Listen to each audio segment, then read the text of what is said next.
આવો, બેસી જાઓ.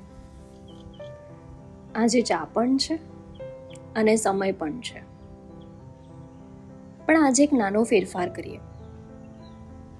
દરેક વખતે હું જ બોલતી રહું છું. આજે હું થોડું ઓછું બોલીશ અને તમને સાંભળીશ. એક સવાલ પૂછું?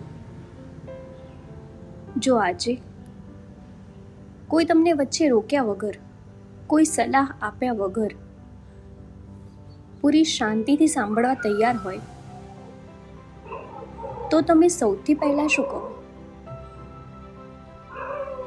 કદાચ તમે કહો, હું થાકી ગઈ છું. કદાચ મને કોઈ સમજતું નથી. અથવા મને ડર લાગે છે.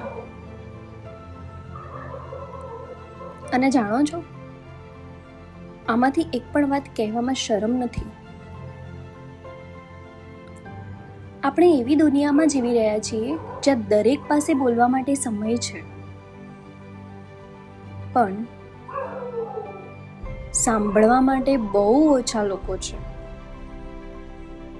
એટલે જ ઘણા લોકો હસતા હસતા પણ અંદરથી એકલા હોય છે.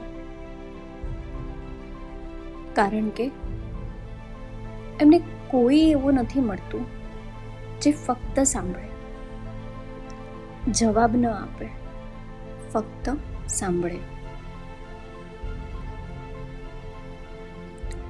મને ક્યારેક લાગે છે આપણને સલાહ કરતા સાથ વધારે જોઈએ. કોઈ એવું જે કહે, બોલ, હું ક્યાંય નથી જતી. આ એક વાક્ય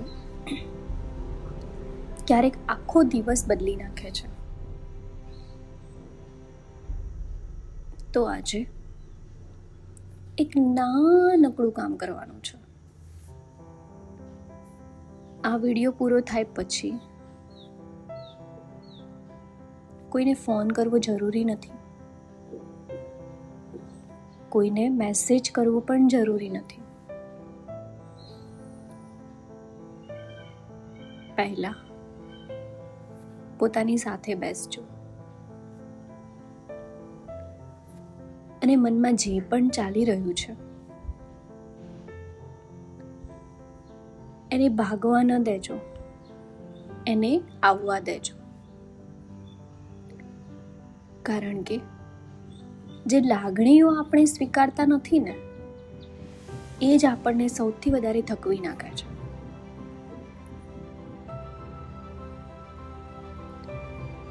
જો આજે તમને એવું લાગ્યું હોય કે કોઈ તમારી વાત સાંભળે, તો બસ એટલું યાદ રાખજો, દુનિયામાં એવા લોકો હજુ પણ છે જે નિર્ણય કરતા પહેલા સાંભળવાનું પસંદ કરે છે. અને હું ઈચ્છું છું કે સમયની સાંજ એવી જ એક જગ્યા બને જ્યાં તમારે મજબૂત બનવાનો દેખાડો ન કરવો પડે, જ્યાં હું ઠીક નથી કહેવું પણ સ્વીકારવામાં આવે. ચાલો, આજે એટલું જ. આવતી વખતે ફરી ચા સાથે મળીશું. અને જો મન થાય તો તમારી વાત લઈને આવજો.